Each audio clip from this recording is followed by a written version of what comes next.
Bookie Beatdown week that was on a slightly warmer up here in Canada, February 16th, 2025. Pretty good week, Cody. Pretty good week. Could have been better. I could have been a little bit more aggressive out in the trenches there, but hit some regional card stuff. Props were smashing for both of us. Kattar kind of got away. Cannonier gave G-Rod a bit of a vet lesson. Welcome to the big leagues there, kid. I thought G-Rod did pretty well for himself in round one. It was definitely a little bit dicey, but yeah, 5-round experience. Pretty important. Yeah, it's good to have a nice little week there, Coach. You know what, Paul? We'll take it. It was a very good week, and the difference between a good week and a colossally good week are just splitting hairs, which is what we're going to recap today. But yeah, in terms of we did the regional show over on the Patreon, and we went 4-0 on Tuff N Uff Vegas. The ARES show, we hit top 2 parlay tickets over on ARES, and then we hit Title Chai as a plus 200 underdog. So that was definitely cool. The way this UFC card started was hot fire. It was looking like the PRP had a real chance, but again, splitting hairs, few things go wrong. And unfortunately, that's it. But I'm not going to complain. It was a good weekend. That's what we're looking for. This is a UFC recap, so let's start there. 100%. When you're in the green, you can't be mean, you know. When you're in the green, you just be happy with what you got. Sometimes you could have got more or less, whatever. It is what it is, but never gonna be mad after a winning week. Sometimes you're like, if only this or that, I could have won way more. But it's just like, It's the same way when you win, but then you're like, I should have put more. I should have put more. Like how many of yeah, us of have had that course. feeling? Everybody gets it, right? But then when you lose, You're sometimes it's like, like, I well, should I'm have put glad. less. I Yeah, should have I'm put should have put less. nothing on that idiot, right? So I mean, Yeah, it's just the same it is experience what that it goes both is. ways. But yeah, in terms of the UFC props that we gave out, won a perfect 6-0. The straight up picks 10-2, top 2 lines of the parlays, and then yeah, we swept up Tough Enough. We swept up Aries. So there's no complaining there. We just got to do that all the time. You know what I mean? Like, sure, hitting the big 3, 4, 5, 6 tickets where we're at, but like, let's just consistently hit those safe tickets, hit those safe spots, and a few nice underdogs along the way. Uh, First UFC fight: Julia Calvacanti, Julia Avila, or sorry, Jacqueline Calvacanti, Julia Avila. Yeah, there's not much to say here, Paul. I did on the Doggo Pass show say, why not just take a flyer on Avila? Seeing them at weigh-ins, it's partly what you're saying. She does look like Storm from X-Men. Like, she looks way older than she actually is, but she looks so small compared to Jacqueline Calvacanti, who now figures to be bigger, longer, stronger, younger, and as well, she just throws way more volume. Look at it numerically, she throws twice as much. In this fight, she threw twice as much. That's why she won. The one little thing that I will say as a takeaway is Calvacanti went up as high as like minus 650, minus 700. Avila loses the first round, right? Landed a couple decent right hand, but loses the round. Second round, she's taking a beating in the second round. She gets stung a few times. There's like 90 seconds left. She gets rocked by a right hand. She shoots like a reactionary, shitty little takedown, and she gets it. And for the last 90 seconds of that second round, Avila's on top of her. Calvacanti has no get-up game. She's got no real ground game. Why Avila didn't try? She's not much of a grappler. Obviously, when she loses, she gets out grappled herself. But getting your ass kicked that bad standing the entirety of the time, if you knew, hey, I got that takedown fairly easily, and I spent 90 seconds on top, the only 90 seconds of the fight that I had any real type of success, Mhm. why not try to go back to it? But no, she was cool getting smacked around and she retires afterwards. All makes sense. She was there for a good time, not a long time. And that's Yeah. the end of it. So that's the only takeaway. Glad I switched. It was about the bottom end anyways. I just didn't really care for it.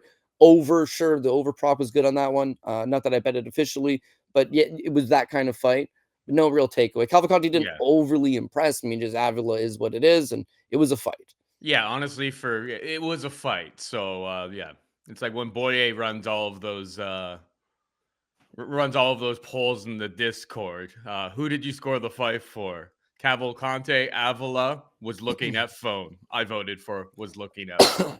Yeah, I mean, Cavalcante definitely won. It wasn't really remotely close. Avila maybe with some adjustments could have made it closer, but I mean, you know me. It's like I'm never gonna be laying minus 700s on women's women's really any sort of division unless it's like a complete outrageous mismatch. So yeah, it was. I really had nothing involved in that fight, and it is what it is. Walter Walker took on Don'Tale Mays. First round heel hook for the Clean Monster. Walter Walker, good Walker, I The good guess Walker. now. Yeah. I mean, heavyweight's just so bad that like doesn't take very many. Doesn't like people are already forgetting that this guy lost to Brzeski, Yeah. right? But it's just like it is like he lost to Brzeski, got 4 takedowns, he got 58 to 33 in significant strikes. Like maybe in a different world he wins that fight, but at the end of the day, it's just like heavyweight's so bad. It's like you go on a 3-fight finish streak, and all of a sudden, oh my god, he's top 10. How good is Walter Walker? Where do you see him going at this level? Yeah. To be honest with you, nice win. We had him as a top 2 ticket guy, so we had a lot of faith in him on the basis of Dante Mays can't wrestle, can't grapple. This is where Walter Walker has the advantage. Please just do the right thing. We've been betting on a bunch of grapplers that haven't been doing it. Maybe somebody's in your ear saying this. Who knows? Do the right thing, and he did. Love that part of it. Gets the easy win. Love that part of it. Didn't have to stress it. Didn't have an over-under. Love all that part of it. But what I will say, he's the good Walker, just because he's the good Walker, so because Johnny's done at this point. That being said, he's going to get himself into some trouble pretty soon here. Like heavyweight is such a bad division for wrestling and grappling. There is a natural advantage for him. There is a path of victory for him to take. Here's the problem for him. He loses to Brzeski. The next fight against Junior Taffa, gets the takedown, like it. Winning the grappling exchanges, like it. There's like 20 seconds left. His corner tells him, hey, there's not much time left. So he drops back on the leg lock. Now, don't drop back on leg locks. Who does that? But there's 20 seconds left in the round. So who cares? Why not just go for it? And he gets it. He gets it and he submits Junior Taffa, who's a bum, a striker, but a bum MMA fighter. And he gets the leg lock. So then this fight with Dante Mays, it's much of the same. Dante Mays is not good. There's an easy path there. He does take him down. He's got fine position on the ground. And what does he do? Some bitch drops back on the leg again. So, and he gets it. And that's all well and good. But now you're going to start fighting some better guys. And at some point, if you were to take on an Alexander Romanov or a Curtis Blades or, just any of these big guys that are somewhat competent, and right? that you can't take down at will. Yeah, but maybe you take them down. Maybe you go out there and you take on one of these top-rated guys, and this Jolton Almeida versus Johnny Walker or Walter Walker, and Walter Walker manages a takedown on him, and he has a fine top position on him, and he grabs the leg and he falls back on it, and he does not get it. He just gave up the position, and giving up that position at heavyweight is game changing, right? It's like these big boys get on top, land a couple elbows, and it's curtains. And not only that, but just the next time getting the takedown is going to be a little bit harder because now you're a little more tired, and now you had to spend a bunch of energy getting back up and then getting a secondary takedown. So because it's worked twice in a row over abysmal level of competition, you would truly believe like, I'm just going to do this every time. Of course, he took no damage, he kicked his ass like nothing. Giving up top position is a very risky proposition, and it's going to not work more often than it does. It's worked against Dante Mays and Junior Taffa, but again, as he continues to rise up the ranks, heavyweight's so thin, a couple more wins, you're fighting somebody good at the very least. And it might not even be somebody good. It could be a Mick Parkin, right? But you take him down, and then you give up top position, and he smashes you in the face a few times. We don't know if he's got Johnny's chin because he'd be in a lot of trouble if he did fight at heavyweight. But all I'm saying is clean win, and for a top ticket guy, he was on my second leg, but like, what's up? Let's keep running wild with this thing. Going forward, he's going to get himself in trouble at some point doing that. So I'll take it for now, though, Paul Shaughnessy. I take it for now. 100%. We take it for now. Take it for now all day, every single day. Elijah Smith, Vince Morales. I mean, close, very competitive fight. I think people who got like Morales super early in the week, like right before we did Dogger Pass, like if you got him at like plus 200, plus 170, I think you made a fine bet. Don't get me wrong. But like that late steam, yeah, you have it up right there. It's like the people who put it from like him to like being the favorite at one point. Bet Online actually had him as the minus 115 favorite for a second right before like the fight went off. And it's just like, I don't know. I think it was probably a 60-40 type of fight. Elijah Smith would have been the minus 150 favorite in that type of situation. So it's classic like steam chasers, right? There were some people who made a half decent wager, but you can't feed, as I always like to say, I can't feed Gabby CLV. You can't feed your kids CLV. It's all well and good, but you got to cash some winners to actually make money. Yeah, you know what? It's a 50-50 fight, and it played out like a 50-50 fight. It was a close fight. I think the judges got everything right on this card. Not certain cards were wonky, but as a whole, the right Yeah, person won. the Hill round 2 was pretty surprising when I saw that. Right person won, I think, but or it was at least close. But we'll get to that fight. Sorry. Yeah, we'll get to that fight. But again, you knew this was a 50-50 fight that was going to be close. So yeah, if you got Vince Morales up plus 190, plus 170, like Paul's saying, you got him plus money, it's not a bad bet. At some point when it was like a bunch of money's coming in on him real late, it's like, what small angle did you have? Now, again, this is another one on the Dogger Pass show. I said, I'm never pissed Vince Morales in my life, right? He's fought 9 times in the UFC. Overall, I'm 6-3 betting against him. He's 3-6 in the UFC. But I said on the show, it's a Dogger Pass type fight. As it ended up being minus 135, minus 125, Smith. Well, I can't take Vince Morales. I don't like him. Not I don't like him. I like him. He's tough. And I like him. He's got that dog in him, and he's a durable guy, and he's there to give you rounds. But he just doesn't throw enough. And we outlined this on the show that his career high through 9 fights in the UFC is 64 significant strikes landed. So everyone kept saying Harris on the Contender Series, he's going to gas. Well, we said the same thing. He's probably going to gas. He gassed hard in that 3rd round. The kid looked real good in the first 2. And he took that fight on short notice. He had some personal stuff going on, took the fight short notice, gassed out. Okay, he's still 22 years old, figures to get a little bit better. You knew he'd have a good first 2 rounds. But this fight was a really good fight, man. Honestly, it could have gone either way. The first half of the first round is weird because there's a groin strike, a nasty groin strike. Morales just lights Smith up. He, to his credit, only took 3 minutes to recoup because it looked like it could be over.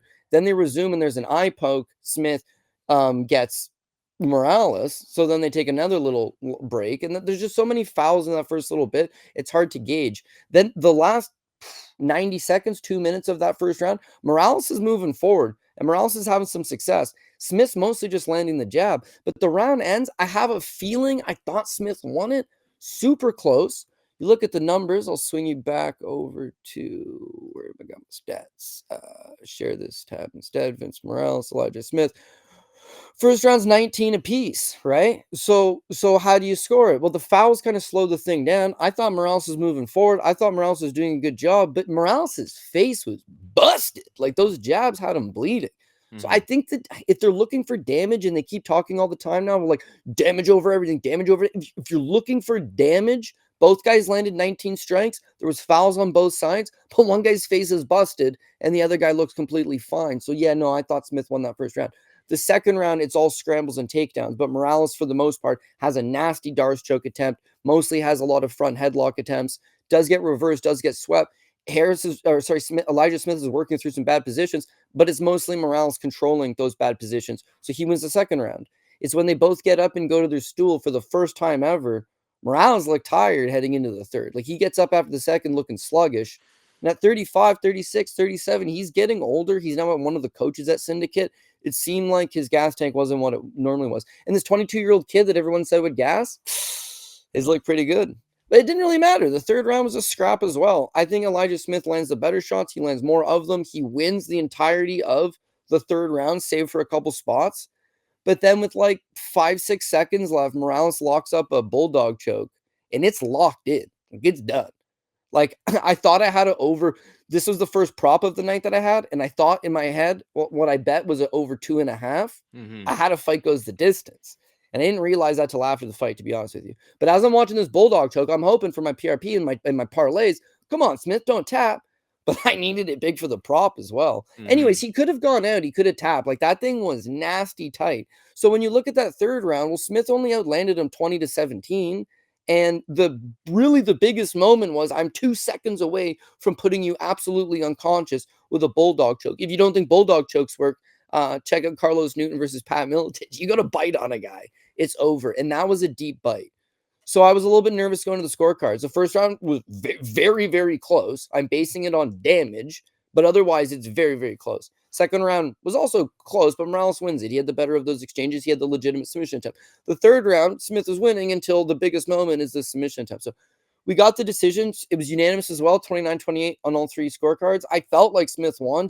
This was a decision where I sweated.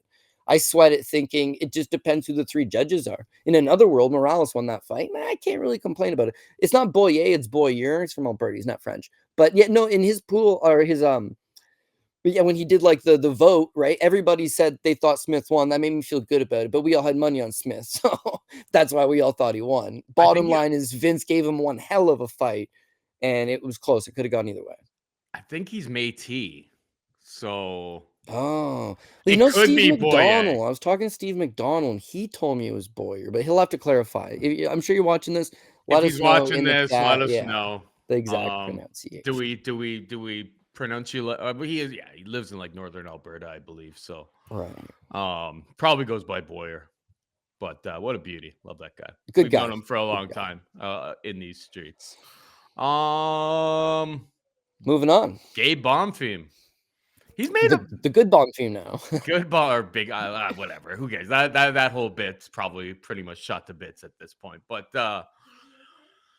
he's made some big improvements, frankly, in his approach. Obviously, the Nicholas Dalby fight, it's one of those things where it's just like your entire career you spend just absolutely nuking guys. Boy, he was like, I think he was like 14, 15 and 0 until he ran into Nicholas Dalby.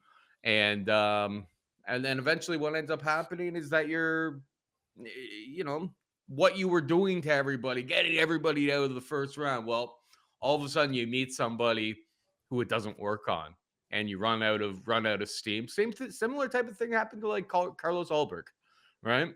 So he took on Kennedy and Zechikwu, and what ended up happening to him? He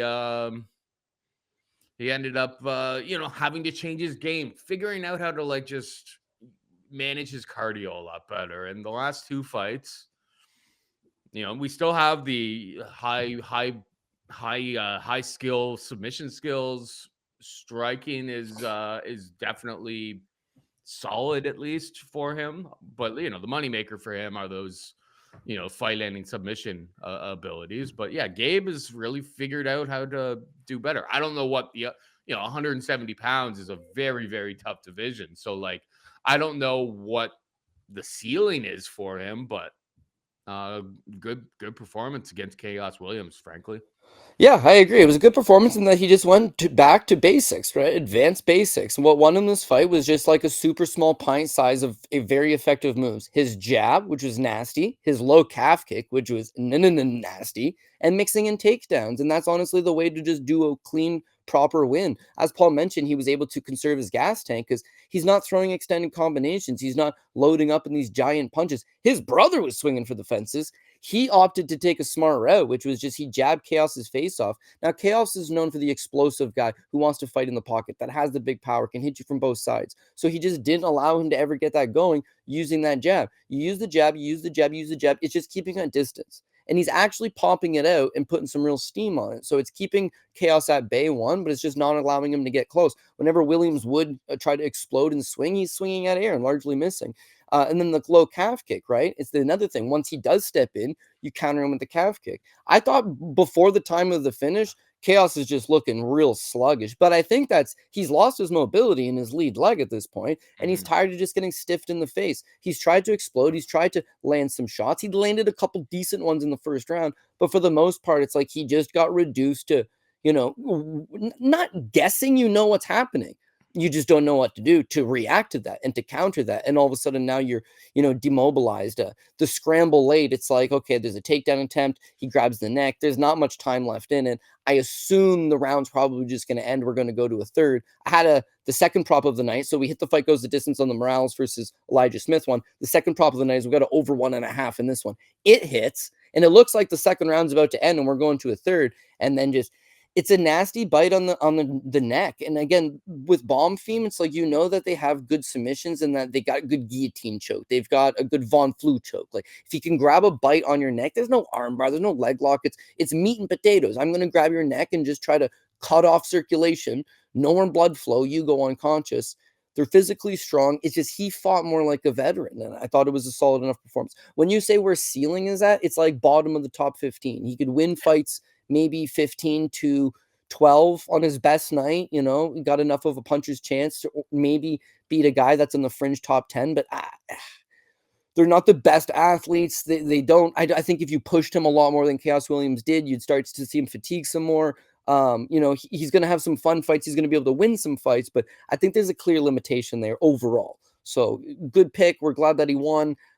But just depending on who they give him next, I wouldn't say I'm all in on this guy. However, the ring IQ, the fighting with a proper game plan, that makes me want to continue to back him, because that's my new theory, Paul. It's not who's a better fighter. It's not who wins in a street fight. It's like who's going to stick to an actual game plan and actually see through to that game plan. So I can appreciate that Bonfim did do that.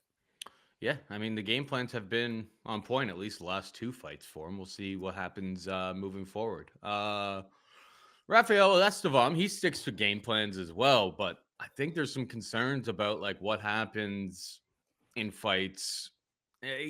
He tries to have Merab's game plan without Merab's cardio, right? 11 takedowns.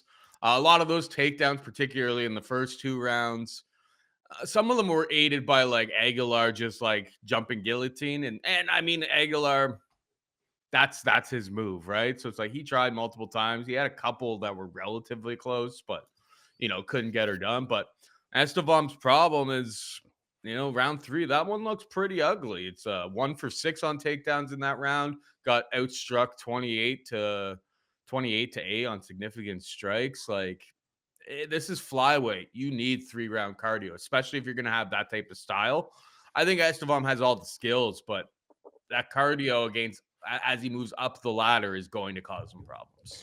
Yeah, I don't even know that he has all the skills, to be honest. Like, this is a 2-year-long layoff, so he was either going to come back as a better version of himself, or he was going to come back as the same version of himself. And that's exactly what he did. The Charles Johnson fight, if you look at this fight, he goes 3 for 22, 3 for 22, but he got 9.5 minutes of control time, right? But the real thing is, the first round, he's on top of him with multiple takedowns. The second round, he get outstruck 11-1, but he was on top of him with multiple takedowns. The third one, the third round, he does not get those takedowns. He gasses out. He takes a beating to the tune of 54-9 in favor of Charles Johnson, but he's up 2 rounds. He wins the first 2 rounds with just this chain wrestling. Now, Charles Johnson, my boy, and Charles Johnson's really done an excellent job of working his way back into, contention. But 67% down takedown defense, if you just look through his record, it's like most guys that have been able to beat him, 11 takedowns, 3 takedowns, 12 takedowns. That's always been his issue. And Estevam went 3 for 22, but he got that control time. Aguilar's the same boat. Aguilar be rocking a 40% takedown defense, right? Everybody that's beat him, Matus Mendonca took him down 4 times. There's a clear path there. So as long as the UFC keeps feeding him guys that have no takedown defense, he can do it for the first 2 rounds. But again, this guy's going to walk into a Cody Durden, right? And not be able to get those takedowns and gas a lot sooner because he actually has to work to get them. Like, keep in mind, and we were laughing about this on the Patreon or on the Discord chat. It was like, if you have him on DFS, he scored like 6 takedowns in the first round. But Aguilar's still getting up. You're exerting entirely too much energy getting these takedowns. Like, you need to be able to establish some top control, get a little ground and pound going. It's going to continue to happen. And they've done him a real favor. I put him on my top ticket for no other reason than we knew Jesus Aguilar could not counter wrestle. Okay. You knew he loved the guillotine choke. So he was probably going to abandon trying to stuff takedowns in favor of trying to grab the guillotine, which he did.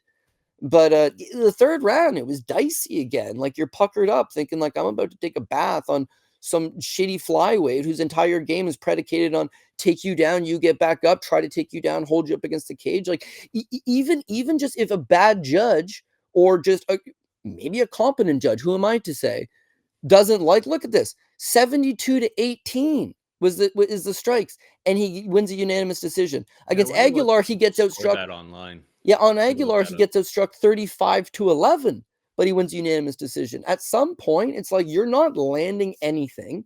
You're not attempting any submissions. You're just holding on to him. Aguilar's landed more submission attempts. Charles Johnson had landed him in 2 of the 3 rounds pretty handedly. And, he's going to get screwed on a split, or somebody's just going to make him work too much and he'll gas sooner, or he won't get the takedowns and he's got no striking. But he is a hazard waiting to happen, especially at flyweight, which is just a crazy division, right? Yeah, everyone. I just looked up like the old decisions, MMA decisions for that. Everyone because he had 9 minutes of control time against Johnson. But like, yeah, Yes. you look at the top, and I mean Johnson, is on a bit of a run, so he's in the top 15 now. But you look at these guys and at flyweight, it's like there's really no easy matchups. Once you get into the top 15, it's like he's starting to work his way towards that. It's like a Joshua Van. Sure, you're probably going to get those takedowns in round 1 and 2, but round 3, Josh Van's going to throw up like 200 significant strikes on you, and you may get. So I think like Estevam could be a good guy to target his opponent for like round 3 props. If I'm the Like UFC, that's what I'm going to be kind of like earmarking him for. Bruno Silva, I think that could be like a fight that like goes well for him and then doesn't. And then you start getting closer to the top 10.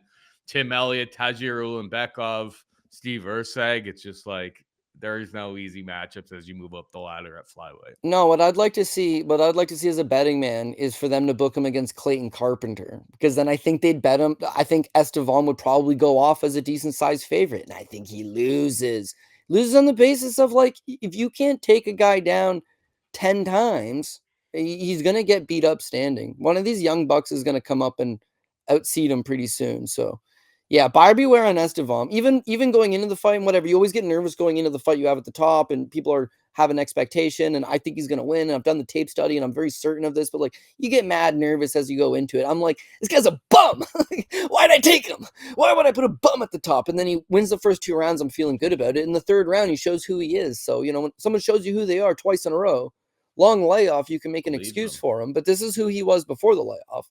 Now they sent on the broadcast, it wasn't cancer, but it was like he had a tumor on his lymph node or something like that. So yeah, I know, but he got it removed and he felt like $1 million. But the performance was exactly what we've been seeing. This was a picture perfect matchup for him, and he still does what he normally does. So yeah, undefeated, 13-0. It all looks really good. Lots of takedowns. It looks really good. He's going to be hazardous to somebody's betting ticket going forward pretty soon. Angela Hill took on Ketlin Souza. Close competitive fight between the two of them. A lot of people thought Souza won, and frankly, like based on how the judges got to it, I thought round 2 Souza was like a very like I thought that was the most maybe round 1 Hill and round 2 Souza were like the definitive rounds. Round 3 was a total toss up. It's a coin flip type of fight. People were kind of split on MMA decisions. Obviously, people were backing Hill in the Discord, so a lot of people were about Hill. Yeah, but Angie's been kind of screwed on those splits so many times in her career that like, yeah, good for her. And at 40 years old, it's like I don't think she's ever going to be a title challenger at this stage in her career. Don't get me wrong, but she's still putting up pretty damn good performances. And a lot of the other game that like we kind of met her when she was already like, correct me if I'm wrong, like probably like close to 30 at least when she was on like the Ultimate Fighter, super late entry into the game, and her game's come a long way since then. So props to Angie, good for her getting the W, getting a close decision. Always going to be kind of a gatekeeper, I think. But pretty good gatekeeper at this point because she can do a little bit of everything. If you've got elite wrestling, you can probably exploit her in the wrestling. If you got elite striking, you can probably beat her in the striking department. But if any of those things in your game are questionable, Angie's going to give you a fight. Yeah, 100%. And you're right. I think she was like 29 when she was on the Ultimate Fighter, 30 years old by the time the finale rolled around, and she had like her first fight in the UFC. So she was just strictly Muay Thai background, and she didn't even have like a very deep Muay Thai. It wasn't like she 30, 40 fights and, won all these titles. It's like she had a Muay Thai background, and that was it. 30 years old making her debut. But women's MMA has had great stories like that. Girls like Marion Renault, people just Jasmine Jasudavicius just get into the sport super randomly, very late, and then go on to have a lot of success. And credit to Angela Hill, she's a super hard worker. You did see a slower version of Angela Hill. You did see a little, less version of Angela Hill. And at 40 years old, at 115 pounds, I think that's pretty well expected.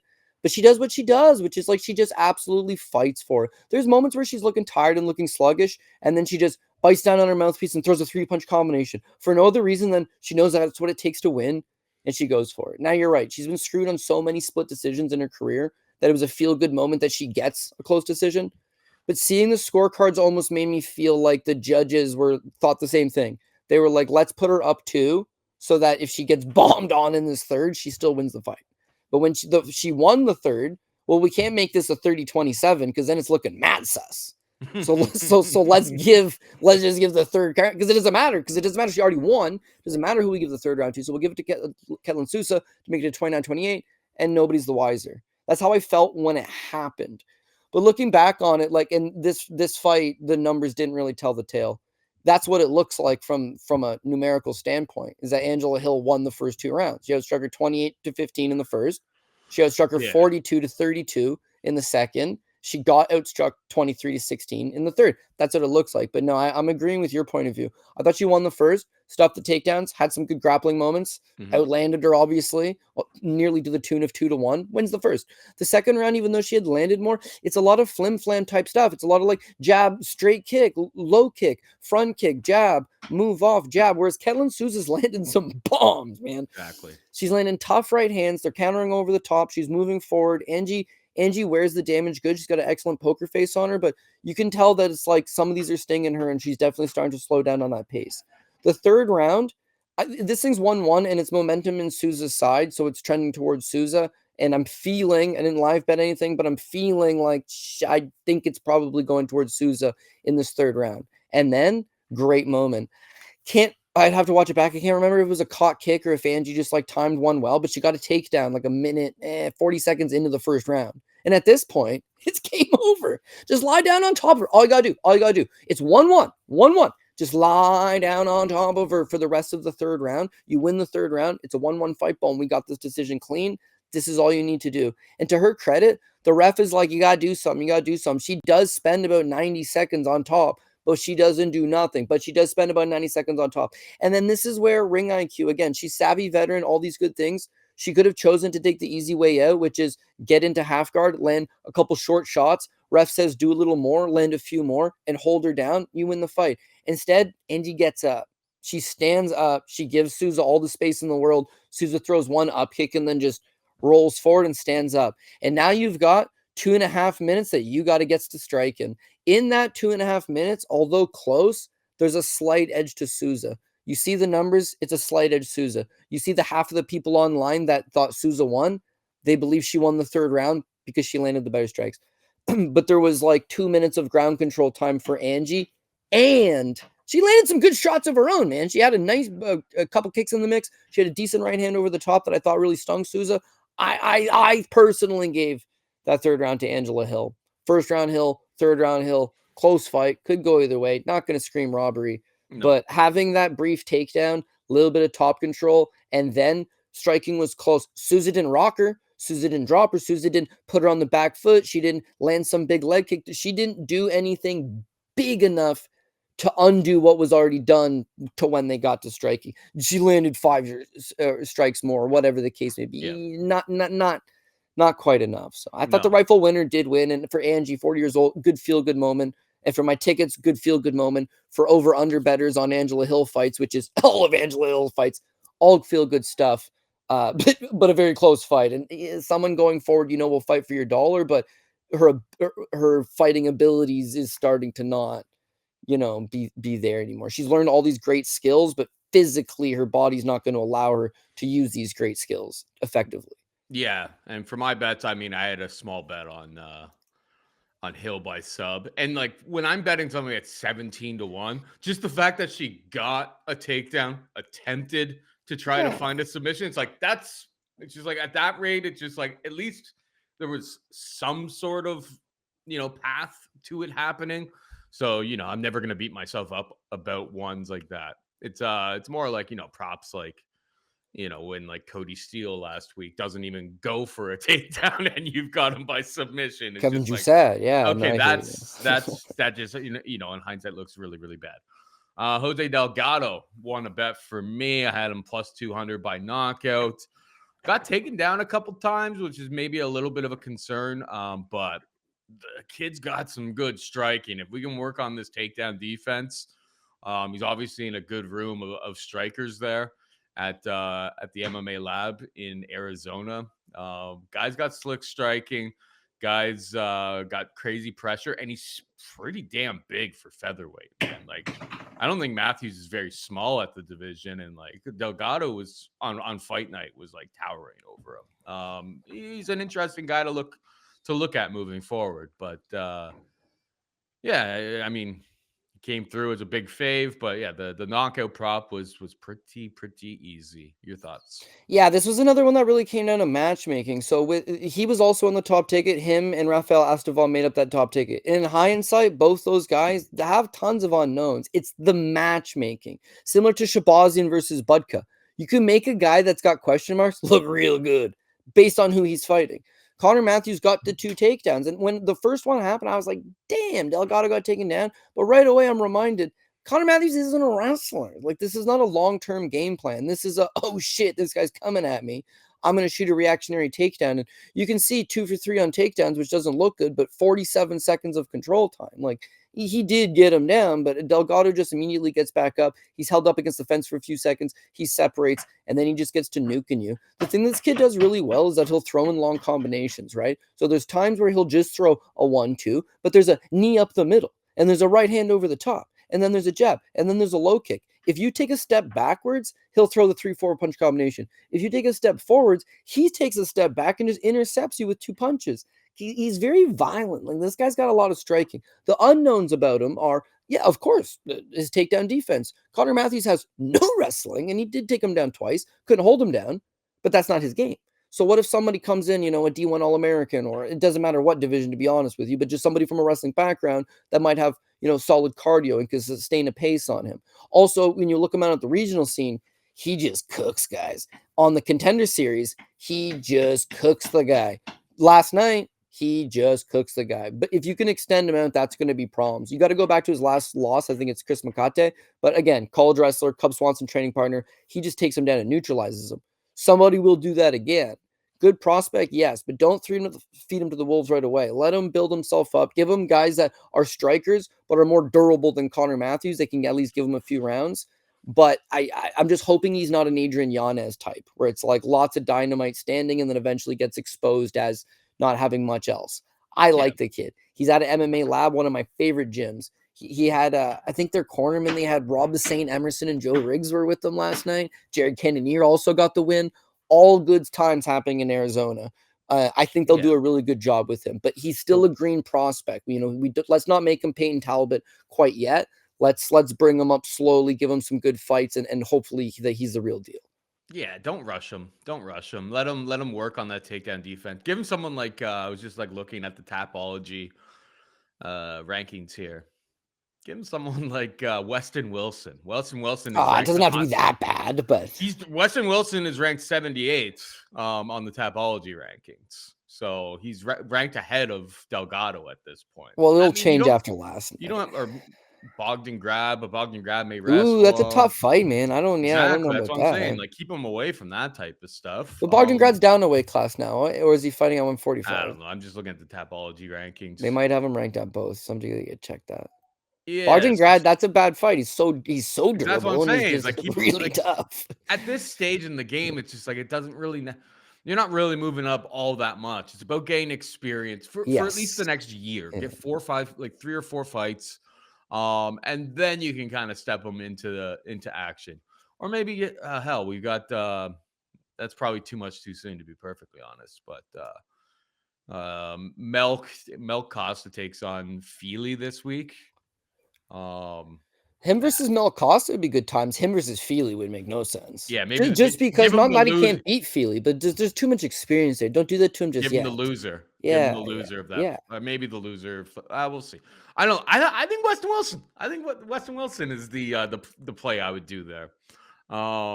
Kickboxer, long, different type of approach, but somebody who's not going to just dominate you and steamroll you with the wrestling game. But I digress. We will move on to the next fight. Andre Petroski took on Rodolfo Vieira. Close competitive fight. We kind of broke this down to a T. Over 1.5, easy cash. It was a bit chalky, but easy cash. And the fight goes to decision. And really, it wasn't all that close to ever getting finished. When you get two guys that grapple, Rodolfo's wrestling just isn't good enough to like make anything, get like to really put the fight where he needs it. That's always kind of been his problem. We talked about it like being kind of like the Chris Curtis fights. Like this fight's going to take place on the feet, and it ends up being a very close decision. Petroski gets his hand raised, and if you're on Petroski, good bet at that number. If you're on Vieira, there is no screaming robbery. I don't care. Very, very close fight. Could have gone either way. Yeah, you see, there's a ton of movement. And when I put out the over 1.5, it was chalky as hell. It was like it was minus 200. It was like, yeah, all right, this thing probably does go over 1.5. But as the line continued to move, 100 points, 120 points, right? It swung 120 points in favor of Rodolfo Vieira. The over-under reflected that as well. Like, not only is now this guy minus 285 and going to absolutely smoke him, there's an expectation that he's absolutely going to smoke him. So I missed that number, dude. I could have got it at 185. I could have got it at 175. But I had it at minus 200. So whatever. But I took the fight goes the distance as well. I got a plus 145 on that. Could have gotten better as well. But again, it's like, things swung a little bit. I think we nailed this one to a T. Now, not every fight's going to go to a T. Hell, we'll talk about the Jared Cannonier fight. We got it right. It didn't go the way I thought it was going to go, but we got it right. This one at least did go down how we thought, in that Rodolfo Vieira really can't wrestle, right? Like that we talked about at length, 0 for 20 on takedowns against Chris Curtis. If he can't take Andre Petroski down in this fight, what's his path? Is that he's going to have to outstrike him? He went 1 for 11. That one, I don't even know if it was like a full takedown. It's like up against the cage. It's like just a little bit better than a mat return. Yeah, I've got double underhooks against the guy, or it was like he had not back control, but again, it's like he's got a rear waist body lock up against the cage, and it's like I can trip him down to one knee for a second. He pops back up and he breaks hands. But for the most part, not only did he go the theoretically 1 for 11, is that the 10 that he didn't get, he missed by a country mile. He didn't even get close. And doing the tape study was like, if he's going to take down Petroski, who we mentioned had a better wrestling edge, comes from a wrestling background, had just grappled with Pat Downey and stuffed a few of his takedowns, no way he's getting taken down. But if he was going to get taken down, it's going to be off a single leg. He just had to disrupt his balance, trip him up to the ground, create the scramble, take his back, or lock chop on something. Instead, he opted to just mostly do double legs up against the cage.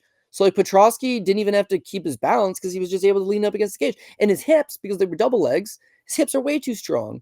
Rodolfo never even got close on those takedowns. What did end up happening is that Rodolfo was actually a better striker than Petroski. Petroski won, and I agree, he won. But I would say Rodolfo Vieira was the better striker. Now it really comes down to this close first round. First round, Rodolfo's moving forward. He shoots a few takedowns, doesn't even come close. Even though that doesn't score for some people, it somewhat does score for me. I'm stuffing your takedowns like nothing. I land a few body shots. You land a few shots. Petroski lands with a decent combination. 2 punches to the body, punch up top. I thought that was the most significant exchange. One of the takedowns that Rodolfo runs in on, he gets intercepted. Watching it live, it felt like a bit of a knockdown. Rewatching it, it's not a knockdown. Rodolfo's just like lunging forward on a shitty takedown attempt. So he kind of gets stiffed with one in the face, and then Petroski moves and he just kind of falls himself forward. Momentum carries him forward. Wasn't a real knockdown, but in either scenario, it's a close first round that Andre Petroski won. The second round, it's like Petroski looked dog tired. He did take it on short notice, but he had a 6-week camp, but he looked dog tired. And now he's flat out getting dog walked by Rodolfo. It's a close round in that Rodolfo only outlands him 24-20, 22. But I just felt like, he's moving backwards. There's more shots coming from Rodolfo. Rodolfo now mixing in the takedowns. They're being stuffed, but they're not necessarily being stuffed as easy. It's a close round. I give the second round for Rodolfo Vieira. And then in the third round, Rodolfo gas, bro. 100% he gas. His forward momentum, he's not throwing as much. He's kind of moving forward. The numbers are fairly tight, 20-20. It just seemed like Petroski was starting to like sit down on his punches a little bit more. The takedowns, again, nothing's doing for Rodolfo, so it's a straight up striking match. Rodolfo's strikes were inside leg kicks, couple chopping right hands. Petroski was starting to like settle down. I think his corner basically told him like, hey, there's only 3 minutes left, or there's only 1 round left. How do you feel? Geez, not that bad. Just give it everything you got. He fought in the third, I thought, better than he fought in any of the other rounds, really, for Petroski. Look at this. Petroski threw 40 strikes in the third. The first round, he threw 34. Second round, he threw 37, and he's gassed in the second. The third round, his pace was the best that it had been. He had landed with a little more power than he had done. With like 30 seconds left, he decides, I'm going to shoot a takedown just to prove a point. And he didn't really get it, but he grabs his leg and he tosses Rodolfo to the ground briefly. It all looks good. He wins the third round. This is a close fight. Wouldn't sit here and cry robbery. You can see the numbers tight down the middle. Petroski landed the better shots. He stuffed the takedowns. He won the fight. If this thing was a 5-rounder, it looked like Rodolfo was ready to, quit on his stool, and Petroski was having himself a good time. So, listen, you're not always going to get them. This one was one I'm not going to say, whoa, we got the bounce. We didn't get the bounce. Fair, right man won. Angela Right Hill, side. right side won. He was a plus 200 underdog, and it was a 50-50 fight. Like, Petroski was definitely the right side. So. Oh, yeah. Betting wise, he's the right side. I just mean in terms of the decision, like I wouldn't see, cry robbery if we didn't get it. But I truly believe he won. For Angela Hill, I truly believe she won. For what was the other tight one? Smith versus Morales. That seemed to me to be the closest on a personal level. I felt that was the closest, but I felt Elijah Smith had won. So I'm agreeing with the judging. How they got there, that's up to them. Yeah, but I believe the right person was winning. You need bounces in this game. When fights are relatively close and you're going to decision, you're gonna need bounces. That's gambling in general. That's life in general. Everyone needs some bounces, but well, talking about bounces, this next one. And exactly. So here we go. You get the bad bounce on the other side. Bonfim was looking completely fine in there. Like, obviously, Sadykhov was landing some good strikes.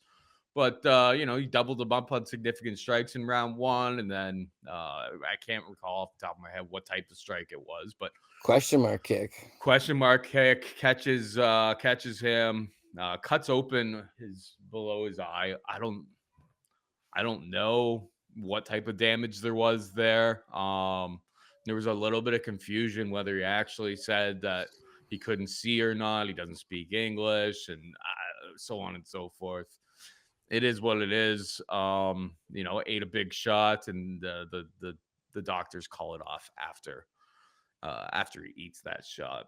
But yeah, Ismail Bonfim was looking totally fine. He was looking like he had the timing and was, it was winning on volume at least, right up until that fateful moment. So that's just MMA gambling. That's all it is. Like, he was winning the round all the way up until when that kick landed with like 20 seconds left in the round, something like that. And then, then the argument obviously is damage. So Sadykhov maybe steals that first round. But then coming back from, the 1 minute break and finding out that they're calling the fight was a pretty big gut punch, because PRP was absolutely slapping up until that point. Yeah, we were slapping, and then if he won and Shabazian won in the next fight, then we have a beautiful hedge out opportunity on a silver platter. Two of them. You get hedge out on the Kattar one, and if Kattar was to somehow win, you get a hedge out in the Jared Cannonier total. Now, it would have been tough to hedge on Zalal because you got like minus 500 on money line. So, well, thankfully, we had the fight to go over 2.5 as our last key prop piece. Because again, prop bet 6-0, the last one we needed that. We'll get to that one in a second. We're here to talk about Bonfim for a minute. Listen, he was winning. You can see 26-13. Like, he's got him doubled up in the first round. But unlike his brother, who was fighting like a methodical game plan of break the guy down systematically. Jab him in the face, take that low calf kick, right? Mix in some takedowns. Bonfim, Ismail, he's swinging. He's throwing a big overhand right. He's exploding forward into combinations. Like, he's looking to make this a dogfight in the pocket, which I wouldn't say favors Sadykhov, but that's actually the only thing Sadykhov does well. Like, why not matador this guy? You're way longer than him. You got a good jab. Like, do what your brother did. Use that meat and potatoes weapons to at least get this guy second guessing and then open up and explode. But he wanted a scrap, and the scrap was given to him. Nazim Sadykhov ain't standing down from nobody. If you want to stand in the middle and you want to throw down, then he'll oblige. So why give him that, which he did? So he did it to himself. Other thing is, look, he's got him 26-13. He's got him doubled up. He hurt him, stung him a few times. He's got him backed up. He's doing all these great things, right? When that question mark kick lands, if he was Angela Hill and his face had just got busted off this tricky little technique, I think Angela Hill puts a poker face on and then loses the round, doesn't lose the round. Round ends. The judges say, well, one little question mark kick, is that Bonfim noticeably gets smacked in the face, and right away he's holding his eye. He's pointing at his eye. He's pressed up against the cage. The only thing you can see is his face over the shoulder, and he's grabbing at his eye. There's a small cut on the bottom. So it's like, okay, you got caught, and the cut's on the bottom of the eye. It's not getting in the eye. It's that he keeps touching at it. For a minute, I was like, I'd love to see a replay. When the question mark when he threw the question mark kick, did the toe catch him in the eye, which is technically you could get away with an eye poke. We could get no contest. But is that why he's blinking it out so bad? But then the round ends. It's like, okay, now I got a minute and a cut, man. And not only that, but you can have a doctor come in and we can buy you 3-4 minutes to blink this shit out till you're good to go. But it wasn't meant to be. He lost the first round on my scorecard, my unofficial scorecard, for no other reason than he really played up the damage, man. Like, if it was just one strike, I get it hurt, but just grit this thing for a second, even with a cut, it's just one strike. But the constant, I can't see, my face is fucked up, that cost him, because now the doctor goes in and they're all talking. And although he says, I said I was good, and I said I was good, the way he's acting about I can't see, it alerted everybody in the goddamn building. That motherfucker could see, right? And then they stopped the fight. Like, he did it to himself, dude. Then they'll say lost in translation cost us that ticket and that we were looking really good. To be honest with you, I'll take fault on that. It was a bum play. He fought like an idiot. He was winning, but he just fought. I'm gonna crash the pocket and swang and bang. The guy hits him with a question mark kick of all things. You got to think about how many fights do we watch? Over 10,000. People will say, "Oh, you're a master or something when you watch. You do something for 10,000 hours." Okay, well, we've watched 10,000 hours of fights. Doesn't make us a master of shit. But of the 10,000 hours you've watched, how many question mark kicks have you seen? Now, if you're like a K1 fan, it's like, yeah, okay, some guys used to Wonderboy land that Thompson shit. versus, I forget the name of the guy. Yeah, and he does it from a sidekick That was like one stance. of It's his pretty early dope. fights in his career. Dan Sticken, and you come over and Sticking, yeah. Dan Sticken, and you come over and slap, right? It's like a very underutilized technique, but mostly it's called like flim flam. It's just something you're throwing out. I went to some sparring a couple weeks back, right? I see this amateur kid. No real upside to him. He's 28, 1-1 record. But we're talking afterwards, and he says, I love throwing the axe kick. And I tell him, I said, kid, it's a useless technique. Well, who's throwing axe kicks? Andy Hoog, Miracle Crow Cop. Outside of that, you're not going to see an axe kick. You may see a guy on his back, you may throw an axe kick over his guard if he's lying flat on his back and you're upright. Sometimes you'll see that. But even then, you're inviting him rolling for a leg. So, like, just it's a wasted technique. Why waste the energy? Why all it does is it's just a little showmanship. It's just a little razzmatazz to throw out there. And he's like, well, a heel coming down straight on your face, well, like, it'd break your nose. It's like, well, shit, I guess it would, but what are the chances? So low. You should probably focus on jabs and low kicks, stuff that's high percentage moves, advanced basics. Seeing this question mark kick land, that's the shit that makes people do this other stuff, because it can work, bro. It can work. And it worked. It worked, Paul. It worked. He threw a goddamn question mark kick for no reason, and it either shattered Ishmael's Bonfim's orbital, okay? Or it shattered his heart. But either way, bro, he was fucking done after that. He was done. Yep. So that's all I can really say, man. Right guy won. Nazim Sadykhov beat him. I can't make any excuses. Where credit's due. I can't make any excuses for that one. I really can't. So we lost, and it is what it is. But splitting hairs in MMA, bro. Splitting hairs, right? In another world, it doesn't land. Or in another world, you move forward or whatever. Different universes exist. Run this thing back. Ishmael Bonfim might win 7 out of 10 times. But this was the one of the 3 where Nazim Sadykhov threw a question mark kick and did the job. So credit to him. It didn't ruin me financially at all.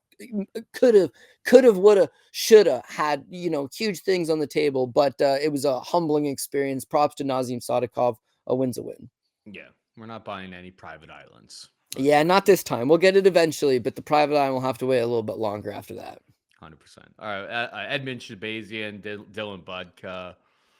I cashed plus 350 on this one. Edmund Shabazian by round 1 KO. which I feel like for a lot of his fights, particularly against low-level competition, I think Budka is low-level competition. Edmund should buzzsaw through those guys. I don't think we learned anything else new about Edmund and what improvements he could make down the line, or if he made any sort of improvements. But you hand him a can and he's going to crush it. I don't really have too much to say about it. I wonder where Budka goes from here, because he's kind of a layup fight in the UFC. Your thoughts?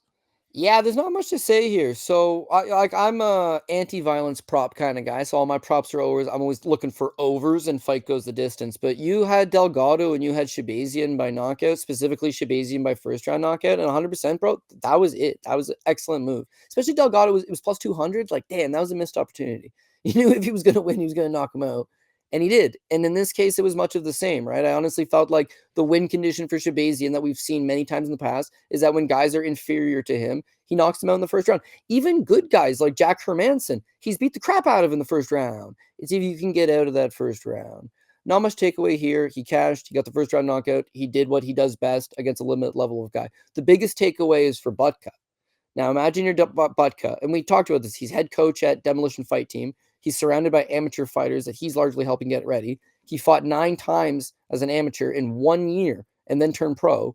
There's no real depth to his game. He's still learning on the fly, and they're giving him tough guys like Eben Shabazian that has been in the ring with Fluffy Hernandez and, like countless other top contenders of the division.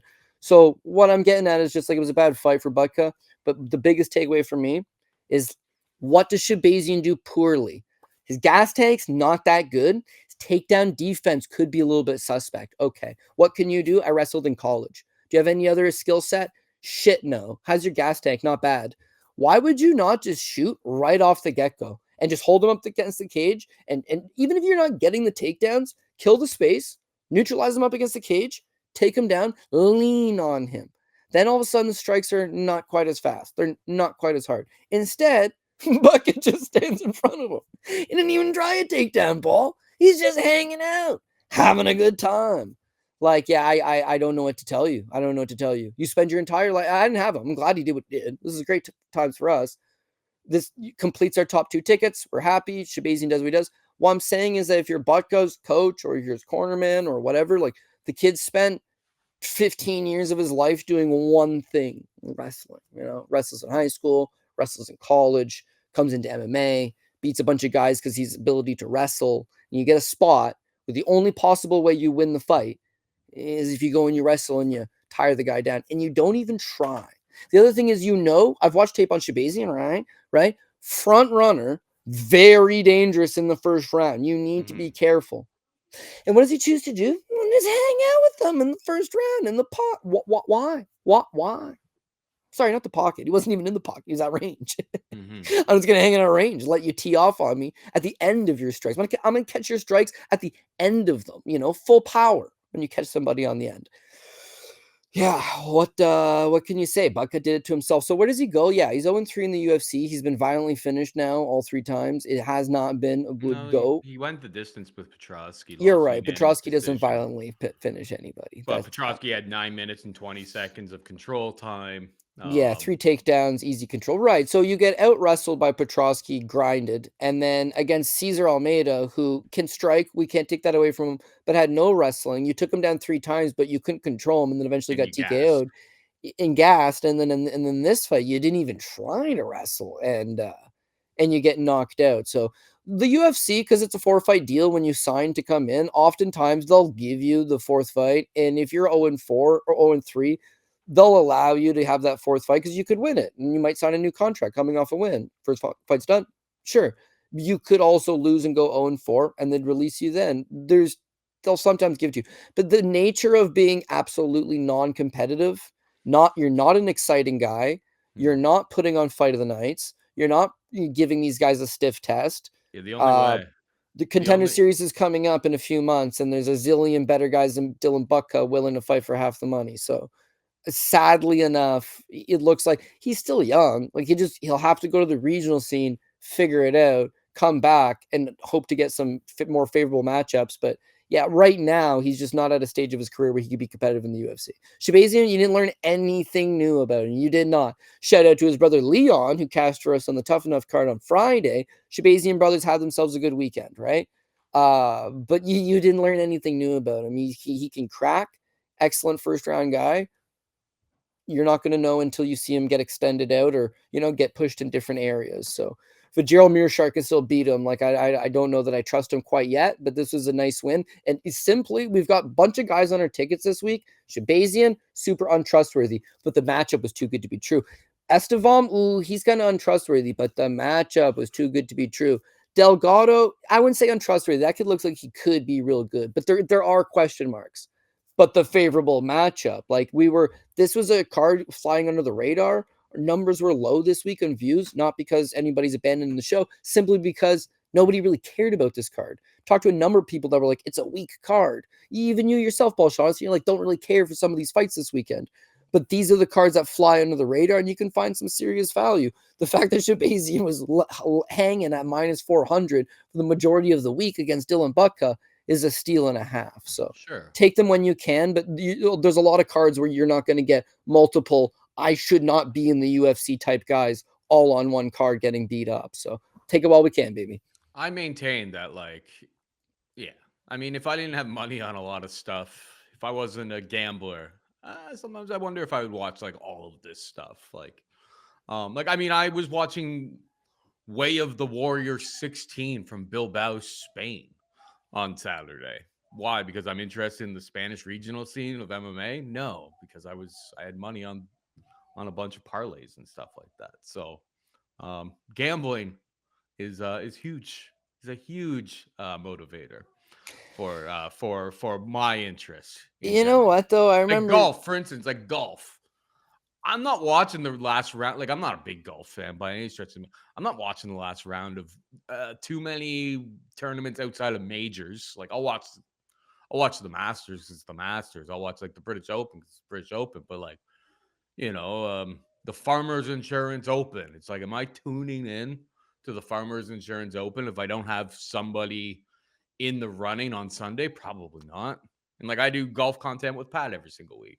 Gambling is a massive motivator, I think, for a lot of people. Yeah, I think it is, of course, right? But for me on a personal level, I think it really helps with tape study. I had a conversation with a guy one time. We're talking about, you're getting older and you see people less. And he's like, you know what? You see people less and less, your old buddies. And then all of a sudden you think back about the good times and you don't remember what was said, but you remember how it made you feel. And I got thinking, that's pretty deep.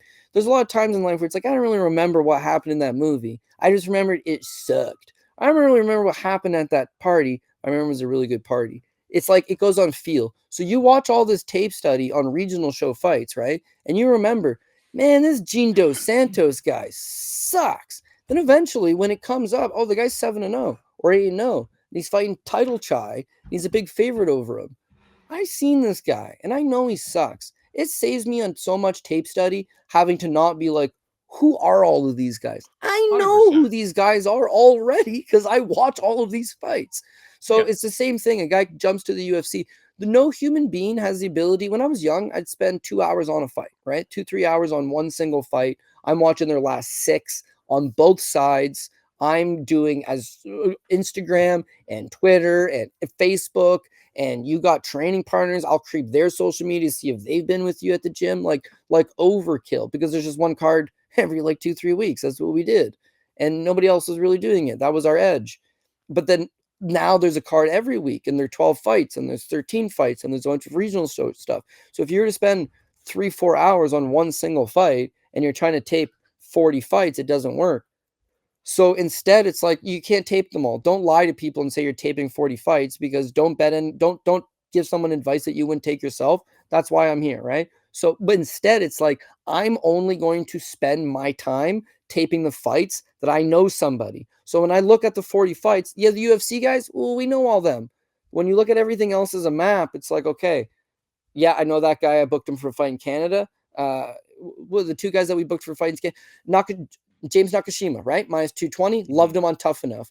Knew his opponent. Tried to book him 3 times. Pulled out on me with kidney stones and COVID and a bum ankle. Come on. Fade the shit out of him. Nakashima went off at minus 800 from 220. 30-27 is this guy across the board like nothing. The only reason is Justin Aldo Oliveira. Okay, that's right. And who else do we know? Canadian regionals, it helps. All the guys. American regionals, European regionals, Tom Breeze, washed up UFC veteran, anxiety problems, durability problems, just got cut from PFL, got knocked out his last 2 fights. Who's he taking on? The brother of a UFC veteran, only known for banging it out in his own backyard for European promotion.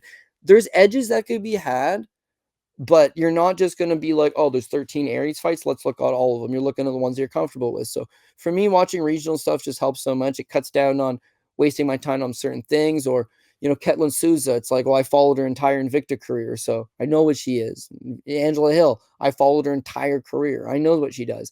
I don't need to tape study that fight for more than 20 minutes to tell you it's a 50-50 fight and it's going to be close, but Hill should win. And I think Hill will win. And Hill did win. And in another universe, she loses a split. It's just the ebbs and flows of things, Paul. But certain ones you don't know the guy, I'll still spend 2-3 hours. If I don't know the guy, if I really like the fight and I'm like, I'm gonna drop a lot of money on this fight, I'll spend 10 hours on one fight.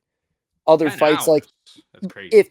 If it was I'm putting, because of course. Think about it. You're gonna watch 5 fights. You're going to watch them 3 times, right? You're going to watch everything on your opponent. You're going to just I'm not saying 10 hours of tape study. You're checking out one fight. I'm calling no way. I think it's possible. It's possible. If it was one, no, I'm not saying you see every. I think you're embellishing a little bit. 10 hours on one fight. You better be making your biggest bet of the year. Yeah, if it was a colossal bomb. If it was a colossal bomb. Okay. You know what? I would say, okay, just look at this card just from an average standpoint, right? From Rodrigues, Jared Cannonier. Not a colossal bomb for me. Jared Cannonier ended up being like lower down. Thought it was a good underdog play. I probably alone on Jared Cannonier watched like on that fight alone, I probably spent 4 or 5 hours. 4 or 5 hours just on tape study. Just watching the fights in their entirety 2-3 times, watching 3 of them. Jared Cannonier, I watched in its entirety. Kale Barahau twice, Nasruddin Imavov 3 times, Marvin Vittori once, Sean Strickland once, Israel Adesanya once. I'm not trying to bullshit people. If I think there's an edge that could be had, then I want to make sure. And for the record, not pat my back on this one, I have to dig a little bit. That weigh-ins, right? You saw the Gregory Rodrigues at weigh-ins, and it was like, oh my God. Money starts coming in on G-Rod. RoboCop is 3 times the size of Jared Cannonier. Jared Cannonier even measures him up like, damn, this is a big guy. And that dominates the talk online. I show my wife, I'm like, who do you think's going to win? And she's like, that's not a real fight happening, is it? Yeah, it's a real fight. The guy on the left actually fought a heavyweight. No way. Okay, here's the thing. Jared Cannonier, he fought Nasruddin Imavov, who's 6'3". He fought Israel Adesanya, who's 6'4". He's already fought Dominic Reyes is 6'4". RoboCop's 6'3". Yeah, he's the same height as Imavov. He's an inch shorter than Dominic Reyes and Israel Adesanya. And yet it just absolutely dominates the airwaves that Jared Cannonier is up Schitt's Creek without a paddle because of the size difference. If anybody is equipped to handle it, it's Jared Cannonier. And you saw that through him fighting the big guys. Now people will say, well, but he's losing those fights. He's very competitive in all of them. And they're all world-class operators, former champions, former world title challengers. Not Imavov, but he could be a future world title challenger. Whereas RoboCop's fighting mid-15 guys, man. So we'll get to that one when it comes. I think we still got to talk about Zalal versus Kattar. But as a whole, man, like you spent probably a couple hours we're watching Spanish regional show tape, right? For a big UFC fight. Definitely more than that. And I'll be honest, I think the reason I probably said 10 hours is because this week was a big week. If you go back 3 weeks ago, I lose my top ticket. Whoops. 2 weeks ago, lose that top ticket. Last week, I'm like, man, I've never lost 3 top tickets in a row, and I lost the top ticket. So this week, I had a chip on my shoulder. It was like I can't. Not that I would say I ever mail it in, but just like I got to make sure I'm on the right side of things. And we did a much better job. But the bottom line is we still relied on a bunch of bounces. It's still the same random gamble it always is, right? So, Calver Yusuf Zalal, okay, I will say this quickly, right? It's just another universe type of fight. I expected Calvin Kattar to go a lot earlier. We watched the tape. I watched tons of tape on this one, more than I should have because I didn't get the right result. But I knew Yusuf Zalal was not going to get the takedowns. I knew he'd try that little Billy Quarantillo Muay Thai sweep. I knew it wouldn't work. I knew he would just flim-flam bullshit jab and run on the outside. I knew Calvin Kattar was going to walk forward. It's just he couldn't catch him the first 2 rounds, right? Calvin, I don't think he let his hands go. I think he fought super tentative. I think he was waiting for Zalal to either slow down or Zalal to make a mistake. There was no real leg kicks to try to slow him down. There was no really, he was following him more than he was cutting off the cage, and he was throwing one at a time. Yusuf's younger than you. He's faster than you. He's beating you to the jab. Don't jab with him. It can't be jab for jab. He's going to win a jab for jab, and he's going to land 2 or 3 more than you. Got to do a little bit more than that. Second round, at the end of the first, you can see Calvin's a little frustrated. He lets his hands go just like a tad, just gives you a little taste. The round ends. I'm like, okay, he's figured out the distance. He's figured out the timing.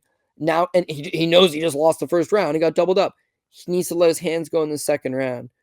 Followed him in the second round again and basically did the same thing. Yeah. The third round, he realizes I'm down 2 rounds, right? And now I need a knockout. So at that point, he starts fighting with just come forward and throw. And that's all he needed to do. That's what he needed to do earlier. I'm not saying fight reckless in the first. What you did in the first was fine. Get a bid, get a time, get the read. Second round, he needed to turn it on, man, and he didn't. And Yusuf's shooting, and he's not even getting close. So that should build your confidence. Okay, I need to throw combinations now. I need to throw some kicks now. Homie can't take me down. Now I need to back him up and start putting hands on him. He waited too long. The third round, he lets himself go. He wins the third round. It's a 29-28 across the board. This is a 5-round fight. I think Calvin Kattar could have won. If Calvin could have made the adjustments in the second round, I think Calvin Kattar could have won. If they fought multiple times, some of those fights, I think Calvin Kattar could have won. I don't think the read was bad, but you're not always going to get them. Calvin Kattar lost the fight. The only little hiccup I have on it, and I'm a Yusuf Zalal fan too, is that he fought a picture perfect game plan of run away. He just ran away. He tagged him and he ran, and he tagged him and he ran. And it's Calvin's fault for not making the adjustments. It's not to take anything away from Yusuf. And if I was Yusuf's better, high five, buddy. That was the right game plan. Love it.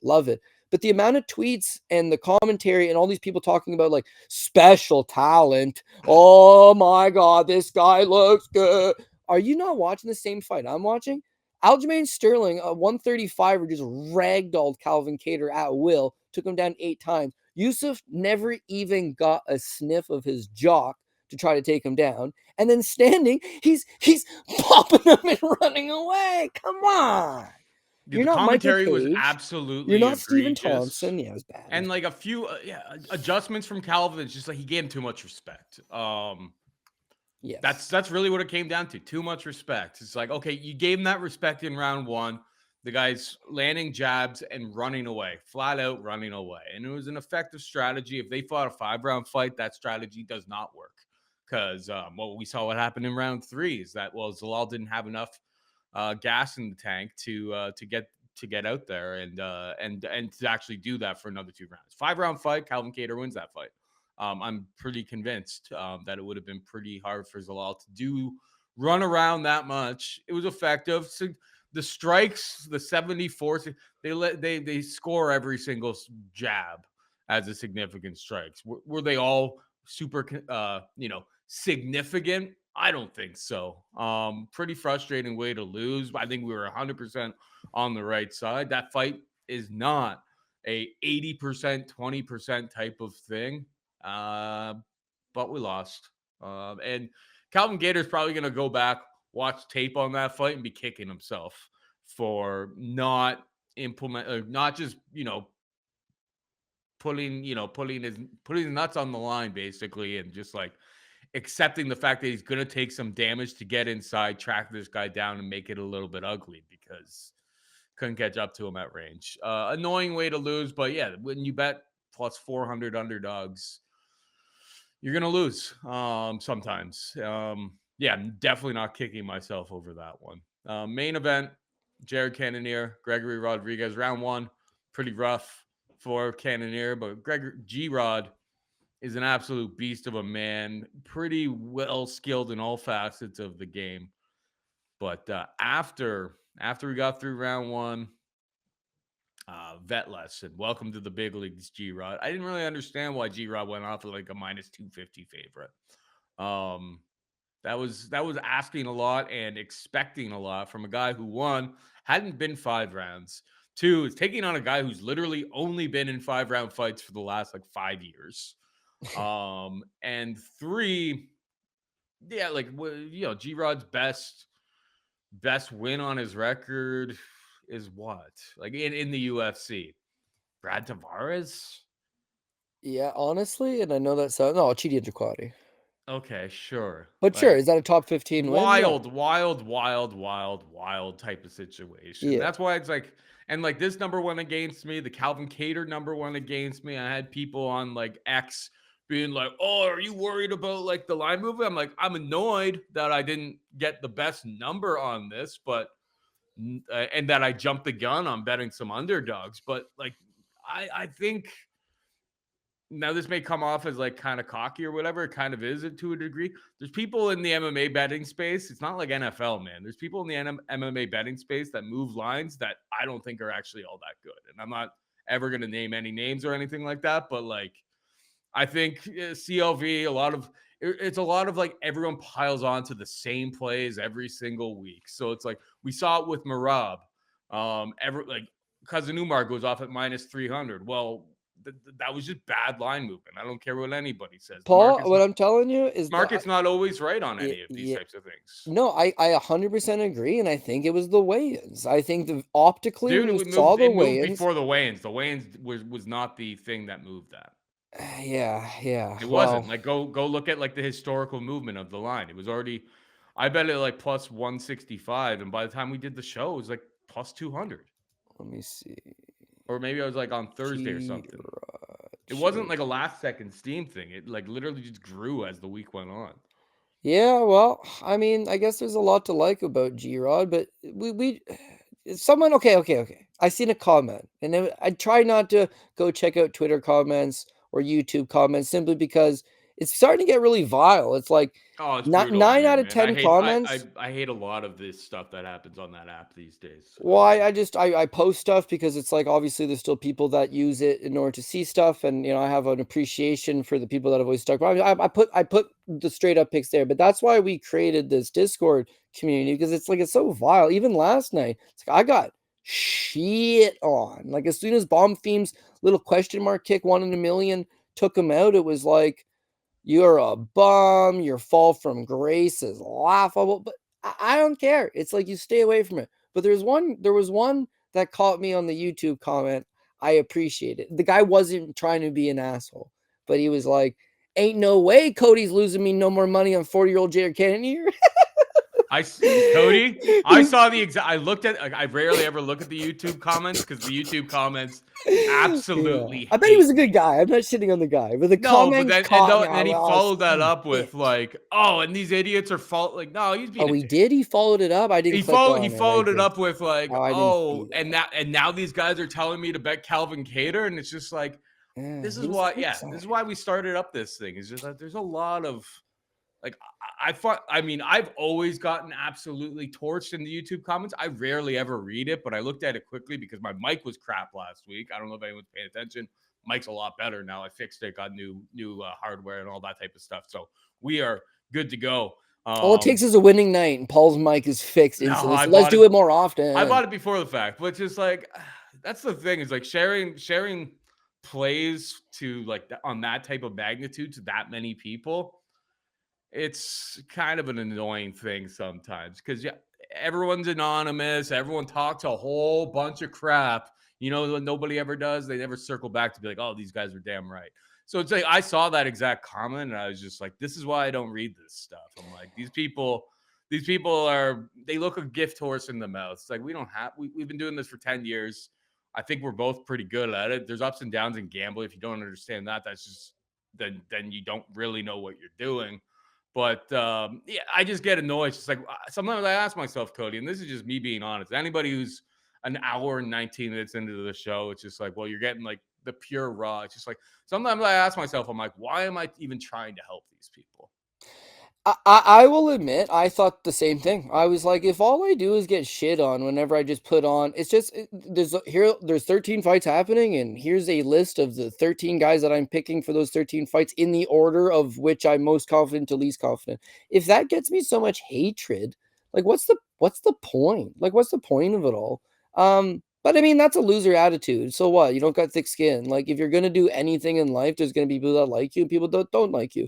If you were the greatest man in the world and you were running the best, country in the world, and there is still, what's your approval rate? 70%? Would that make you gigantic? 70% of the people like you. That makes 3 out of 10 people don't like you, which is when you start looking at there's a million people, that's 300,000 people don't like you. Now there's 100%. 10 million people, there's 3 million people that don't like you. And some of those people are hotheads and nut. You can't look at the bad and say, oh, those bad people, they Here's the make thing me too. they make me not want to do it anymore. When there's 7 of the 10 people are being like, fuck those guys, let's get it going. And let me just That's why we do it, before right? anybody misconstrues any of this, and the reason why we obviously continue to do it is that 90%, I would say it's like 90% of people, like, I mean, when you look at the likes to dislike ratio on like Dogger Pass every single week, it's like 94, 95% of people hit the like button. The thing is that like the comments that you see, the people who comment tend to be the negative guys on a platform like YouTube. Whereas like 90% of people watch the show, enjoy the show, download the show, appreciate our insight to build their own bets and whatever they do every single week. That's what it's all about. But like 90% of people, they don't comment, right? They don't get involved in it. They have better things to do. They're watching, they'll hit the like button and move on. So it's like you are actually serving those, but sometimes you get lost in the cloud of there's just so many, negative Nancy's. The comments on YouTube can really create a false narrative of who's actually watching the show. It's No, the the the, it's the the mean YouTube ones, comments are the really, vindictive ones that yeah. tend to cause the biggest, or that cause the biggest stir, are consistently talking crap. Yeah, well, that MMA guru guy, I actually like him. He's a good guy. But it's really entertaining. You see his numbers, it's that it's high because it's entertaining, and there's a market for people that want to watch that kind of stuff, right? And Jerry Springer is super, super entertaining, and there's a market for people that want to watch that kind of stuff. It doesn't make it right. It doesn't make it wrong. It's just, and I'm not going to call it trash television because, again, the guy's out there hustling, putting out a product that people enjoy, and it's a comedy bit. If you don't like it, just turn it off. But again, it's like it's highly popular, and just the amount of vitriol and people that don't like it. It's like it doesn't, not everything has to be for everybody. You No, can pick and choose. But to see that shitting on people and dropping hilarious jokes but really tearing them down is what people like. And so the same way here, it's like somebody takes a shot at you, or somebody wants to pick a Twitter beef with you because they want you to engage them, and they want to say they slam dunked on you. And it's the same way that would be like random accounts with a little no emotion, a little egg whatever display pic, and create an account a month ago, and they want to take you up on a shoey bet. They're challenging you to a shoey bet. It's like, I don't know who you are, random person from the internet, but they want to dunk on that. You thought that one fight on a 13 fight card. I'll see things where it's like, you said this guy was a purple belt. He's a brown belt. What an idiot. It's like, whoa, that was the second fight on the card. And there's 13 fights on the card, but they got that one little moment. Or you misunderstood one stat, or you dropped one stat that I was like, that's actually factually incorrect. And then that's what they could get hung up on. So again, I think with the Patreon thing, it was like, it's not to go out there and make money. It's just that it filters out like who seriously has your back, and like who wants to be a part of a bigger community, and who wants to interact. And then, yeah, we go on there and we interact with people. I thought the chat last night was fire. Again, you're not going to get them all right. There's highs, there's lows. Props are good. People are being insightful. They're throwing their picks around. I thought it was good. I think we just build off that. We keep building off that. Don't got to go to Twitter where you have 20,000 followers. Okay, well, of those 20,000 followers, let's say 10% hate your guts, which is 1 out of 10. I can live with that, dog. That's not a problem. Yeah, well, that's still 2,000 people that are flooding my shit with negativity. So it's like I just And don't. those are And the Twitter, people who are Twitter most signs me. vocal. Yeah, Twitter signs me $0, right? 100%. But cool bet likes it, right? They like you tweeting their shit out, and I can't fault them. Their business. They need visibility. I have visibility on Twitter, Patreon. It's like we have just under 300 total members.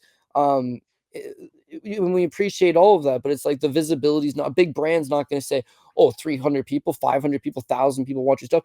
They want that thing where it's like, oh, 20,000 followers, and the YouTube show's got 10,000. Like they like the free stuff where people shit on you because there's more of it. And on a business standpoint, I could totally appreciate that. No problem there. But like on a personal standpoint, I got 2 kids now. I got a house. I got a mortgage. I got a family. I still got the same dedication to doing this that I've always had, but I don't have the same dedication to growing my brand and fighting nameless people online. It's like I wouldn't 100%. say I don't got the fight in me anymore. It's like I'd punch you in your fucking face if you came and said it to me, but they would never. We went to Vegas, right? We're meeting up with people. Oh shit, it's the guys from Dogger Pass, and like, could we take a picture? And we're having smokes with them, or we're having a good time with them. All good stuff. I've never had one guy come. Oh, and a guy will make. Oh, you cost me a lot of money one time. My one buddy, he's like, oh, my girlfriend hates you because she says you're the one that lost me all that money. All fun shit. No one's ever gonna come seriously and look me in the eye and be like, I think I'm better than you. You don't know what you're talking about. Your fall from grace. They ain't never gonna say it. And if they did, it's fucking on. That's all I can say. But I'm not going to go engage random trolls anymore. Same thing with posting winning tickets. I used to like it, right? Some point it just got me in a. I don't like dunking on people. And besides the dunking on people, I don't like flexing. I don't like showing the unit sizes. I don't like trying to prove I'm better than anybody else. But all it is just dick swinging. You're just trying to dick swing with random people to be like, you think that's bad? They can be like, man, you suck. You had a terrible night, and they don't see this prop ticket I'm sitting on. And it's not up to me to drop something like that on somebody. It's not up to you live your life. I don't need to engage in this shit. Got better things I could be doing. And you might laugh and say, no way you spend 10 hours on a fight. But whatever I do spend on these fights, I have that time because I'm not engaging idiots over non shit. Come over to Discord. Let's talk. We're building something cool over there. I'm having a fun time doing it. But of course, you're never gonna have a fun time unless you're winning some money. And this past weekend, at least that's what we've been trying to do from the get-go. Crush on the regionals, which we did, like 10-2 overall, plus 200 underdog play, 6 parlays that came in together. Sorry, 4 parlays that came in all together. 5. And then the UFC, overall 10-2, 6-0 on prop picks. That's all we can hope for, man. So let's just do some more of that. Keep the engine going. We do it for the people that care. If you're listening to this, if you're watching this, we do it for you. And then the other shit, don't care about that anymore. So if you want to engage in comments and all that, yeah, feel free to leave a comment. Yeah. I think that helps it with algorithm shit. But yeah, I mean, if you're just coming to shit on us, it's like it's fine. It You can comes with the come and territory. shit on it. You're You're probably just never gonna get engaged with. yeah, just like You know what I mean? don't think, oh, this mother I slam dunked on him. He read that, hurt his feelings, and he didn't reply. It's like, I don't know, I didn't see it. Some people will sometimes be like, did you see what that guy said? It's like, no, I don't. And I think I sleep way better at night because I don't. So, anyways, that's all I can really say about there. My boy, my boy Jared Cannonier, Yeah, did cash as a 40-year-old. What's up guy in the YouTube comments. So bottom line is, it's a crazy sport. He got knocked down twice in the first round. He got back up. He scored 2 knockdowns of his own. The first round, it's probably 10-8 Gregory Rodrigues. The second round, Jared Cannonier, savvy as hell, works his way back into it. G-Rod tires. The third round, I just want to bring that over because it was kind of interesting. The third round, online, everyone was like, G-Rod's gas. G-Rod blew his own load, man. He was throwing down. He landed 43 significant strikes in the third round. He threw 87 in the third round altogether. Like, I think he realized, I can't fight 5. So he just went out in the third, was like his last hurrah. Like, remember the Alamo, boys, because it's going down right now. And he swang. Between the last 2 minutes and the last 30 seconds, like that 90-second gap of time, he's landing in combination. Beautiful right hands, landing in Cannonier. He bends with a couple single legs that are just, you can tell he's tired as hell. But then he gets back to throwing combinations. Cannonier looks tired. Cannonier tired against Barahau. He tired against Imavov. It's not crazy to think that the tide is starting to turn, and then boom, Cannonier short right hand in the clinch, drops RoboCop. He gets on top, ground and pounds him a little bit, and then you see the round ends and RoboCop can't even get up. He gets up. He gets up, but he's done. He's done right then and there. Why his corner allowed that fight to continue? Beyond me. Probably because they thought Cannonier was tiring, which he was. but why let your guy go out like that? I don't know. But they'd let him go, and then he just crumples immediately into the fourth round and takes a bunch more damage that he really didn't need to take. First time ever in a fourth round. Look how it went. Well, why didn't they just save him from himself? Gilbert Burns goes in and Henry Hoof goes in, and it's like, imagine the conversation you're having with this guy. Hey man, I know you can't breathe right now. I know you're massively concussed already, but be a man and go out there and go, oh, I also know you've been knocked out 4 times in your career, and you've already been knocked down once previously in this fight, but you should probably go out there. No, that was bad advice, man. Bad advice. Shouldn't have let him go. Got finished immediately, took a bunch of damage. This guy cutting to 185 is not going to be a long-term thing. Eventually, he's going to have to fight at 205. He just doesn't have the durability. 205 is a terrible division. I'm not saying he can't win fights there, but he's got a durability issue. He's got clearly a gas tank issue. Why he took so much action going from a even money play to a near 2-1, 3-1 favorite. Why he took that much action, I really couldn't tell you. I don't know if it was the size. I don't know if it was that he was like 9 years younger. You never see him in a 5-round fight, and his best career win. What did we decide? Was it Chidi Njikwani or was it Brad Tavares? How that would cause you to be, I don't know. I can't tell you. But all we can say is, hey, Jared Cannonier could have been done in the first round. It could have been done in the first round. Yep. You look like an idiot. Instead, he survives. He puts it back on him. That's MMA, dog. Question mark kick could have landed. It could have missed. Angela Hill could have got the split. She could have lost the split. Petroski could have won a decision. Could have. There's a million things that can happen. Coulda, woulda, didn't. Shoulda, coulda, woulda, didn't. And if my aunt had balls, she'd be my uncle. But that's essentially the recap from us this week, right? Yeah, and like my last things I wasn't able to like say like about like the whole, you know, the negativity and stuff like that. It's just like I used to care a lot more about it. People used to rip up since we started doing this show, we get ripped on. But it's like 10 years have passed. You get thick skin. But it's just like I'm almost 40 at this point, man. It's just like I'm not getting into fights with people on the internet. I have friends, I have family, I have people to lean on, and those people, you know, you realize as you get older in life what's important, who's important, everything like that. And when you're like young, trying to build up, create a brand, create an image, you worry about a bunch of strangers on the internet that, frankly, if you ran into them on the street, would probably like you, would probably be nice to you.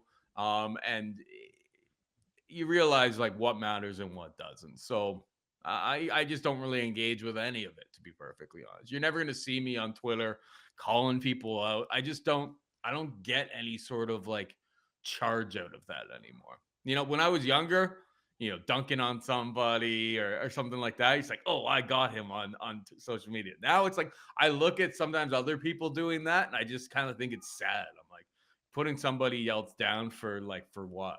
Does it make you actually feel better? No, not really. But maybe I'll start like in the Discord. Maybe I'll start like a life lessons with P Shag, deep thoughts channel, so I don't bore you guys with this stuff. But I think we summarized all of this stuff pretty well. Obviously a little bit longer, but maybe you know the shows probably end up being a little bit longer when we're patting ourselves on the back. But yeah, good times had by all. I think there's like 8 regional cards next week, Cody. Yeah, so I don't know again, if all 8 are gonna have odds, but like there is a lot of MMA action. So if you are, you know, if you want to come on in, well, the water is warm, there's a and this one would be a good week championship for people to hop in. Yeah, there's a one championship, but it's Thursday morning, and we usually do the show we like rarely ever Thursday do that one. morning. So for that one, I don't think we cover like video wise, but we could put out some picks, of course. If we But find beyond that, something we yeah, there's an like, for sure. octagon, there's a octagon MMA, there's a LFA, there's a KSW, there's something else. There's just They're all in the and a Discord. UFC, of course. They're all in the Discord, and I added some like Mexican card that I don't even know if it'll have odds, but it's on Fight Pass, so we'll see. I added that one today to the tab because I was like, there could be odds, there could be an edge. If there's an edge to be had, and we're tape studying it and we're putting money on it, you will hear about it in the show. That's how it works. Yeah, well, that's it, man. So we'll focus tons of regional show stuff, but we'll focus on like the best plays from those shows. And yeah, and then there's another UFC. So that's about it, man. Just try to keep those good times going. Appreciate everyone that's spent this long of their day recapping UFC and like life. Sounds like we talked about life as well, Paul. But yeah, Not back really. back to business, baby. Back to the grind, back to the tape study. Keep the good times going. Yeah. Well, I wouldn't even say life. Life is so much more important than like what happens on social media. And yeah, 90% of the engagement that we get is actually positive. But it's just human nature. It's just like the negative stuff is what stands out to you more so than any of it. But regardless, who cares? That's why we've got the Discord going. That's why we've got a great community game built. So yeah, if you're watching this on any other sort of platform right now, hop on in. Links are, I believe, I mean, it's in at the top of my X account, at Paul Shag, at CJ Saftik. I think you've got it on your page. If you don't, Cody, you should. But that is it for us. We will see you later on this week with regional action, props, and That's for the rest. everything in between. Until then, peace.